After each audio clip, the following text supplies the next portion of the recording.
Hold up, you can't miss out on the fun things in life, like FaceTime chats with Matt Ogus and Andrea Valdez. NWB is always interacting with other fitness YouTubers, so follow me on Instagram at team_NWB and my Twitter and Facebook account, both in the info box below.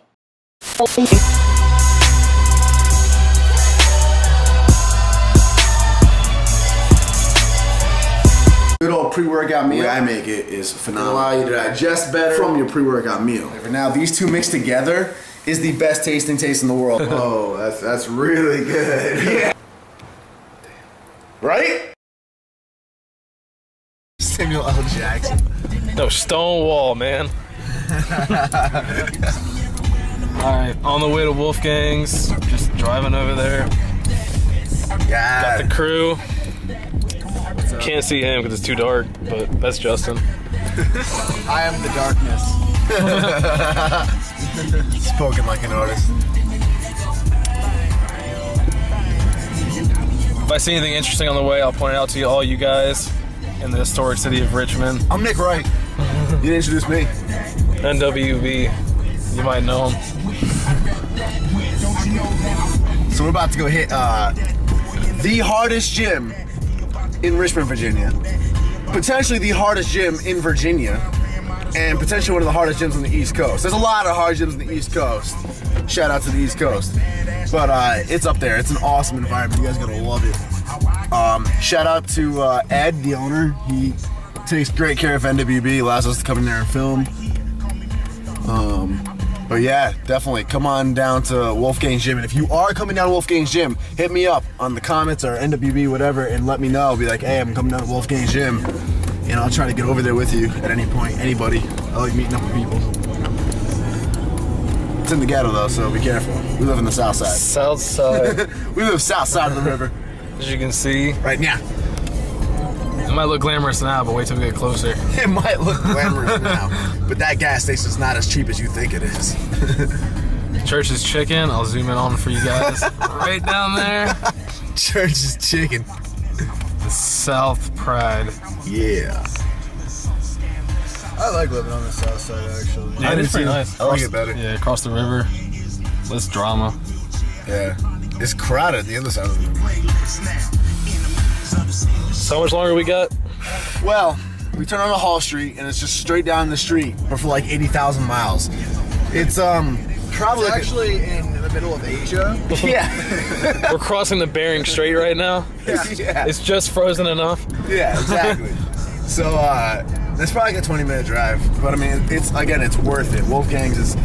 I was so excited because like in Rhode Island's like a big meathead state, like all like the Northeast states are, but they don't have any real like hardcore gyms. They have like they have your gold gyms and all that, but they don't have any like iconic gyms. Like New York has them, even Connecticut has it. You know, like the Montanary Bros Gold's Gym. There's like the Bev Francis Gold's Gym. There's powerhouse gyms everywhere. Not in RI. So like when I got down here, I found Wolfgang's and I was ecstatic. Indeed. I feel like Ronnie Coleman in Metroflex, except I'm tanner than him. What? Yes. Yes.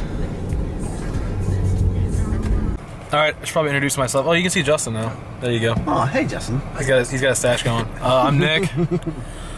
When Nick, yes, two Nicks, so. Yeah. When he moved down, I actually did a story on him. For I was VCU the one, News. Yep, with the PBS connection and all that. So I was the one that did that. We ended up, meeting that day, did the interview, and now I'm just as much into fitness, probably as the next guy here at VCU.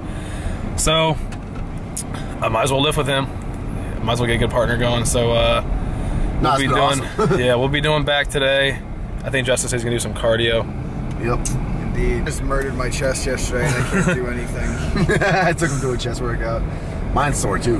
Yeah, I'm a senior. I'm going to graduate in a couple months. Broadcast journalism major. We'll see where that goes with that. But yep, that's my story. So I'm sticking to it. Good to meet you guys. You're good. Thank you. Yep, Southside. I think we officially hit it now. Really. Yeah. Again, it's just. I'm itching to deadlift. You bring chalk? I got chalk. I've never actually used chalk before. Really? Never. Oh, it helps so much. Actually, the other day, I was deadlifting without chalk, and my hands started getting slippery. Yep. I deadlift without chalk plenty. Like, I've done it before. It's not usually a big deal. You just grip it harder, be a man. You just call it tiny hands. I do have tiny hands. I do have tiny hands. But this particular day, on this particular day, I got these tiny hands, man. I got these tiny hands. I can hold it for you. I actually auditioned for the guy in that like Wendy's commercial. I these can tiny hold the hands. barbell for you when you deadlift. Thanks, buddy. But no, so the other day I was deadlifting, right, and I did it without chalk, and I go to grip it, and like my hands are getting slippery from sweat, and which is usually fine. I was like, man up, do it. So I had 405 in the bar, first day back, wasn't that big of a deal. I go to like do a full set of it, and I get to like the third rep, and I feel it slipping bad. So then I go back down, I'm like, oh, I'll get one more rep out. As I come up, I'm like, wow, it's about to fall out of my fingers. So I try to like lock out as quick as I can to like just finish the rep so I can be done, because I'm about to drop it. And I like overexert too fast and like almost hyperextend my back and feel a shooting pain go up it, and I was like, ow, in my head. And so yeah, it really hurt. So then I went and got chalk, and I chalked up the bar, I checked up my hands, and I just did one more set, and I got the full set with chalk. Wow. But the moral of the story is, use chalk. Or get bigger hands. Get bigger hands. Stickier hands. Because right now your hands can't fit around the barbells. Hey, do you watch Workaholics? No, but I hear that show's so dude, good. it's so This is funny. new, I see everybody posting about the new season. Yeah. All right, so while discussing pre-workouts on the way here, it brought us to a good lesson of assessing your tolerance on pre-workouts. Justin has a fantastic story on how to do that. So why don't you tell us what happened? Well, Nick broke my innocence. He'd been giving me like a little bit of that Tingley, a weaker form of it for a while, and I hadn't taken it for a while. And then yesterday he was like, oh, I'm gonna give you a stronger Tingley, and I was like, okay, I wasn't expecting anything.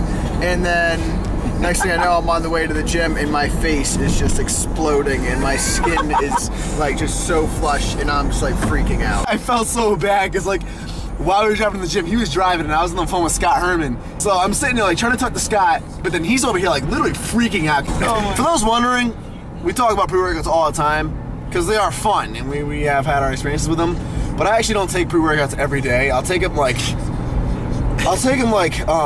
well, You take them to clean the house sometimes. yeah. Sometimes I do use them like coffee, but there are actually a lot of days where I work. okay, Yeah, man. okay. Sometimes like you just wake up and you're dragging, like you gotta get stuff done. Coffee just doesn't do it, so you just take a pre-workout. But there's a lot of days I don't do them, and I actually didn't use anything for like the first 5 years that I lifted. So, in before Simply Shredded ends up doing an interview with me in the future. So Nick, how did this addiction start? Well, it was just weekend warrior stuff, you know. Like I told myself I could stop anytime. Then I started using it to... My girlfriend left me because she caught me sprinkling pre-workouts in my steak one time out to dinner on an anniversary. Now just to get out of bed, I gotta set my alarm 30 minutes earlier and eat some Tingley in bed before. I've done that. I've actually made pre-workout one time because like I was just beating myself to death, and I actually made pre-workout one day. One night, and I set it next to my bed, and I woke up like because I knew I wasn't gonna be able to. I knew I wasn't gonna be able to get up. Like it was just one of those mornings. Long story short, so like I actually made it, and I kept it by my nightstand. When my alarm went off, instead of sitting there battling the snooze alarm like I usually did, I reached over, drank the Tingley, and then just went right back to sleep. About 20 minutes or so. Bam! I was like, I'm awake. I'm ready to go. Well, I'm ready to go to Now we're at Wolfgang's. Wolfgang's gym. It's 7:06, so we called that perfect timing. Was that 20 minutes? You did it in moderation like you. Yeah, one day it was a lot. I work out like I run a lot, dude. I only do arms and chest. Yeah. But I want to start doing legs. What? Should I stop? Okay.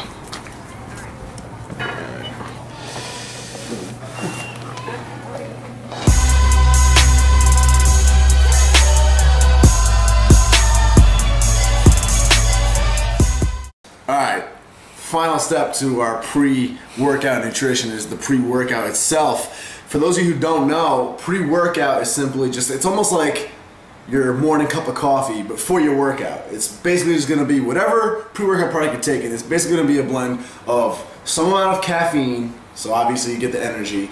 It's going to be a mix of beta-alanine, which is a beta amino acid. That's what gives you that nice tingly feeling. But when you feel that tingly feeling, it means it's actually doing its job. That's why I started calling pre-workouts tingler. You got that trending all over Twitter. Tingler. And then there'll be a few other little ingredients depending on what it is. A lot of them will throw in the nitric oxide.